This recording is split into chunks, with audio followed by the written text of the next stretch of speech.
Calcul avec les fractions, aujourd'hui la multiplication. Alors, on essaye de voir un petit peu comment ça fonctionne, les multiplications de fractions. Alors, j'ai dessiné ici un tableau, mais en fait, ce tableau, c'est une plaque métallique. Cette plaque métallique fait 1 mètre de long, c'est-à-dire 10 décimètres, et puis elle fait 20 cm de haut, c'est-à-dire 2 décimètres. Et je la coupe en morceaux, donc j'ai fait 7 colonnes que j'ai coupées à chaque fois en 3 morceaux. Et je voudrais savoir bien l'aire d'un morceau, voilà, d'un de ces petits carreaux métalliques que je vais cisailler. Voilà. Alors, c'est ce que je vais regarder. Maintenant, pour arriver à cela, je vais prendre deux raisonnements différents, de manière à résoudre ce souci, ce problème.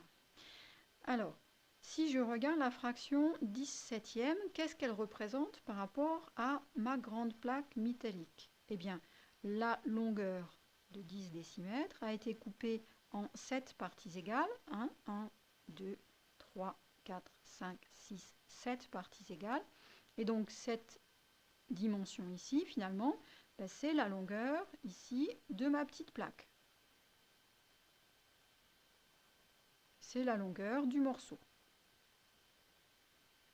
D'un morceau en fait. Et 2 tiers, eh bien, si on regarde, la largeur ici fait 2.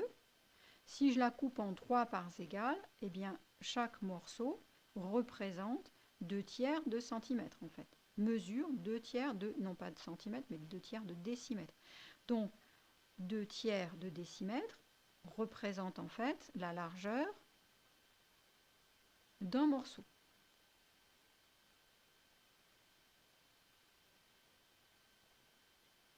On est d'accord. Donc ici, ça fait 2 tiers de décimètre. Et ici, 17e de décimètre. Alors, 17e fois 2 tiers, qu'est-ce que ça va être? Eh bien, ça va être l'aire d'un morceau.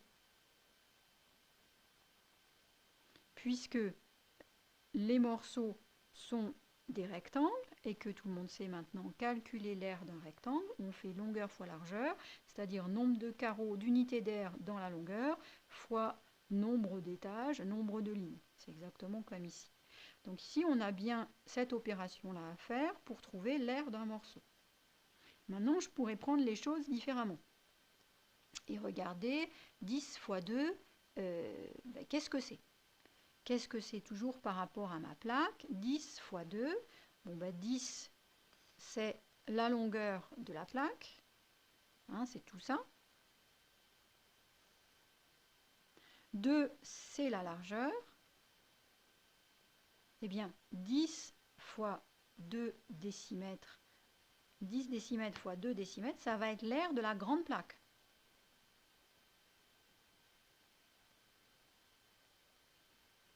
La plaque complète. Et puis 7 fois 3, qu'est-ce que c'est? Eh bien, si on regarde, combien y a-t-il de morceaux? Eh bien, il y en a 7 dans la longueur, et il y a 3 lignes de 7 morceaux. Donc, c'est bien le nombre de morceaux dans la plaque.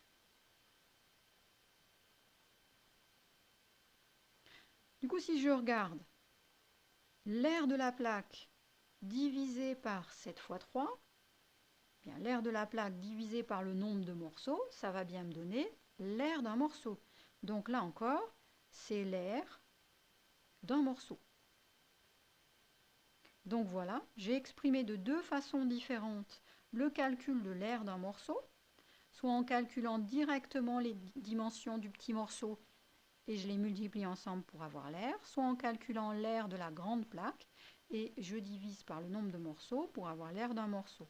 Donc conclusion, j'ai su faire ce calcul 17e fois 2 tiers et pour y arriver, j'ai fait 10 fois 2 sur 7 fois 3.